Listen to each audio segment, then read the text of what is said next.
Digestive system, पाचन तंत्र। सबसे पहले हम भोजन को माउथ या बक्कल कैविटी में रख करके चबाते हैं। इस दौरान हमारे सबलिंगुअल, सबमैक्सिलरी और पैरोटिड नाम के सैलिवरी ग्लैंड्स से टाइलिन, एमाइलेज और माल्टेज नाम के एंजाइम सिक्रीट होते हैं, जो कि स्टार्च को पचा करके ग्लूकोज और फ्रक्टोज बनाते हैं, जबकि लाइसोजाइम एंजाइम भोजन के साथ आए हुए हानिकारक बैक्टीरिया को मारने का काम करता है।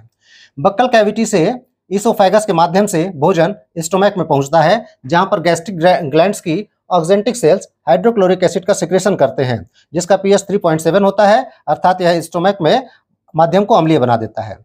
पेप्टिक सेल्स पेप्सिनोजेन का सिक्रेशन करते हैं, जो कि एसिडिक माध्यम में पेप्सिन में परिवर्तित होकर के प्रोटीन को डाइजेस्ट करने का काम करता है।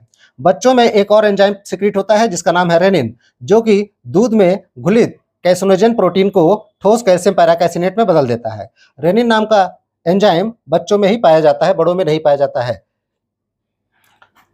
स्टोमक में अब जो भी पदार्थ है उसको कहते हैं काइम।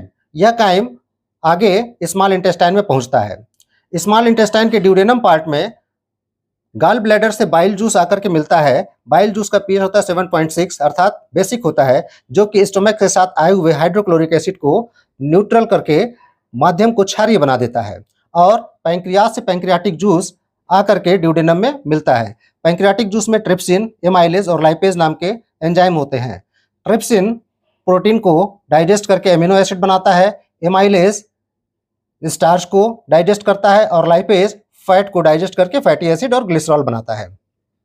इसके बाद भोजन स्मॉल इंटेस्टाइन के जेजुनम पार्ट में पहुंचता है। जेजुनम की दीवारें अपने अंदर से इरेप्सिन नाम के एंजाइम को सिक्रीट करती हैं। यह इरेप्सिन नाम का एंजाइम प्रोटीन को डाइजेस्ट करने का काम करता है। माल्टेज माल्टोज को, सुक्रेज सुक्रोज को और लैक्टोज को ग्लूकोज और फ्रक्टोज में डाइजेस्ट करने का काम करता है, जबकि लाइपेज फैट को फैटी एसिड और ग्लिसरॉल में डाइजेस्ट करने का काम करता है।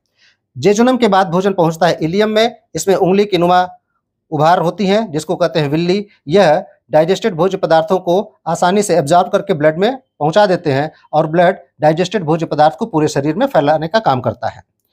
इलियम के बाद भोजन पहुंचता है लार्ज इंटेस्टाइन में। लार्ज इंटेस्टाइन के सीकम और कोलोन में कुछ विशेष प्रकार के बैक्टीरिया होते हैं, जो कि अपचित अनडाइजेस्टेड भोज्य पदार्थों को नष्ट करके फीसिस बनाते हैं और यहाँ पर जल और कुछ मिनरल्स का ये एब्जॉर्प्शन करने का काम करते हैं।